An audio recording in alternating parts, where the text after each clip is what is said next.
Do you feel stuck? Do you just want to feel good? Well, today we are going to continue our series on joy as we talk about how to get unstuck. If you're new, my name is Ebony. I'm a Christ follower, a wife, a mother, and a licensed therapist. And on this channel, we take the truth of Scripture to help you find hope and healing. Welcome to Wonderful Counselor Collection. All right, so let's do a quick recap of the first video that we did on joy. We talked about depression. And what is depression? Depression is an intense, prolonged sadness. And what causes sadness? That is the inability to correct or resolve something. And this creates this sense of powerlessness, which can lead us into a state of depression. Well, what can we do about it? Well, first, we got to look at what is triggering this sadness. It can just be life circumstances. Sometimes we are just going through a hard season. It can be a divorce, a loss, a diagnosis, a career that we're not happy in. It could be so many things that just place us into this difficult season. But it also can be smaller things where maybe you feel good one day and then all of a sudden you go to work and there's traffic and that might ruin your whole day. Well, these things are very common. And one thing that is needed that we're going to talk about today is emotional flexibility. So, what is emotional flexibility? Well, according to Michael Tompkins, who wrote the book on anxiety and depression, he says that it is the ability to respond to life challenges with the appropriate level of emotion and then recover as these situations change. You know what? Let me give you an example. Give me just 1 second. So I just went outside and I got this stick, aka switch, if you know what that means. But I want to demonstrate what I mean by flexible versus inflexible. So let's take this stick on, for example. It is not very flexible. It is stiff. If you put too much pressure on it, it will break, right?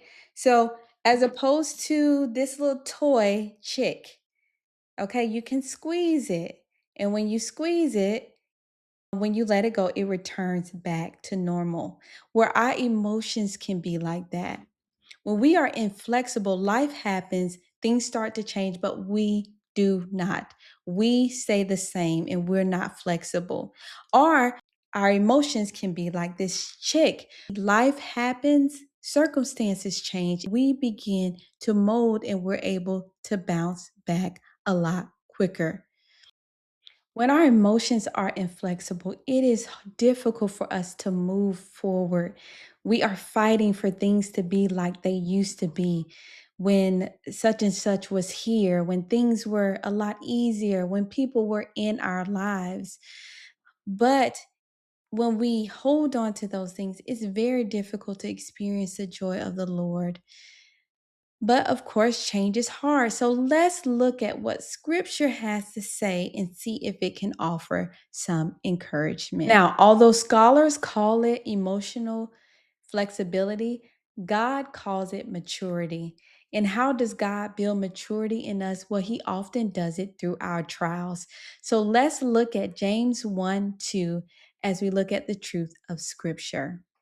Okay, so James 1, starting at verse 2 says, "Consider it pure joy, my brothers and sisters, whenever you face trials of many kind, because you know that the testing of your faith produces perseverance. Let perseverance finish its work so that you may be mature and complete, not lacking anything." There are three principles I want you to pull from this verse. One is trials are an opportunity for you to experience God's joy. I remember when I had to take this very important test and I needed to be able to pass. Well, the first time I took it, I failed. The second time I took it, I failed. The third time I took that test, I finally passed. And I felt so much joy that I know I would not have felt if I would have passed it the first time. So, a trial is an opportunity for you to experience God's joy. Two, trials teach you patience. Now, The verse says perseverance, but perseverance in the King James Version also says patience.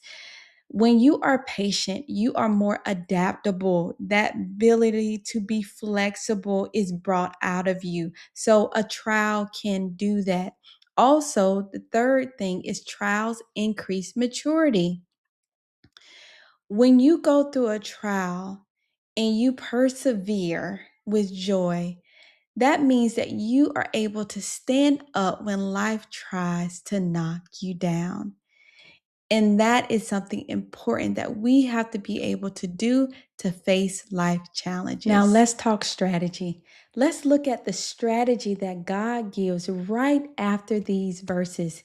He says that if any of you lack wisdom, ask of God who giveth to all men generously without finding fault, it will be given to him. God is saying, change your why to a how. Why thinking is inflexible. Why is this happening to me, Lord? It leaves us feeling stuck and powerless. But instead, how is more of flexible thinking. It allows us to move forward in God's wisdom. So instead of asking why, ask God how.